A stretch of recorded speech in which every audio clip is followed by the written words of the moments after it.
Good morning, class. So if you remember, last class we studied DNA, we covered chromosomes, meiosis, and reproduction.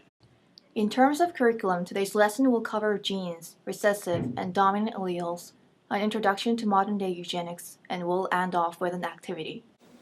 So class, in the past, eugenics was the study of improving qualities of humans by selective breeding. That means that those with unfavorable genes were encouraged not to reproduce. Modern-day eugenics, however, is different and has a much more positive implication. Today, eugenics has to do with modifying DNA to obtain the desired genes for an unborn child. Now we begin this activity. The students are evaluated based on the following competencies. C1.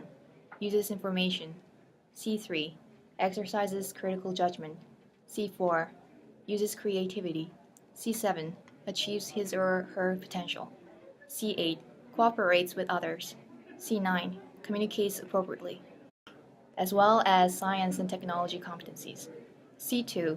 Make the most of his or her knowledge of science and technology. C3. Communicates in the languages used in science and technology.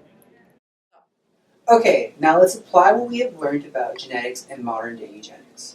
So as you already know, different cultures and countries value different traits and characteristics. So now, I want you guys to picture yourselves 100 years into the future, where we will have control over the traits we want our kids to have.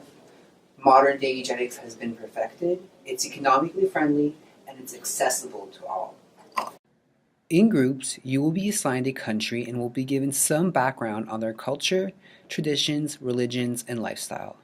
Imagine yourselves as parents of an unborn child in this country. What characteristics would you choose? Based on the gene bank I will be handing out, I want you to draw a picture of this child and label which genes and characteristics you used by choosing the appropriate allele combination based on what you already know about dominant and recessive genes. Some of these genes are made up, but remember, we are in the year 2114. If you feel like there is something you would like to add, well then go ahead. I want you to be creative. Once everyone has completed the activity, each group is going to choose one team leader and is going to present your child and why you made certain choices. You may begin. Okay, so it says here, for the most part, women are treated as second-class citizens in Kenya. Despite the disproportionate amount of work that women do, men usually control the money and property in a family. So based on that, maybe we should make our character be a boy because men seem to be favored in this society. Well, I think our American girl should have blonde hair, blue eyes, and a perfect body. What do you mean by perfect? Like Taylor Swift. We chose a girl from India, and these are all the traits that we chose. For example, we took HH for dark hair, and we chose dark hair because most of the population, well, the Indian population has dark hair. We also chose Big L for light skin because the Indian society prefers lighter skin. Okay, that was great, girls. Now return to your seats, and we're going to start our class discussion. Okay, so now that the activity is over, I just wanted to bring up a few points that I overheard during the classroom work and presentations that I thought were important to address. So Jess, you mentioned that Indian women prefer lighter skin. Why do you think that is? Well, I read from the course pack you gave us that it dates back to when Britain had colonized India, and so Indian society associated wealthy and sophisticated women with lighter skin. Okay, thanks, Jess. That was really interesting.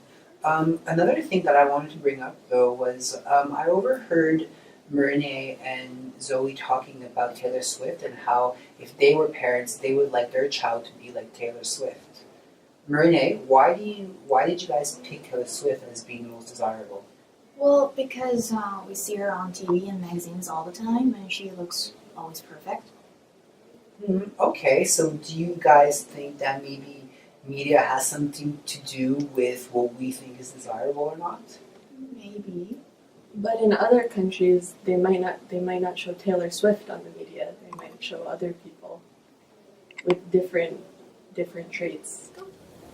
Great work today, class. You all did a wonderful job. I hope you have all seen how the desirability of traits is not at all universal.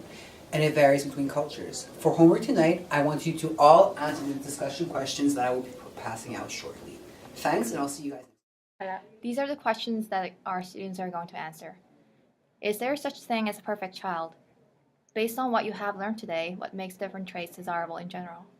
What effect might media representation have on what we consider as desirable traits? Are the same characteristics desirable in all cultures? Give an example. Do you think that there may be some ethical issues surrounding this type of scientific development? If so, why and how?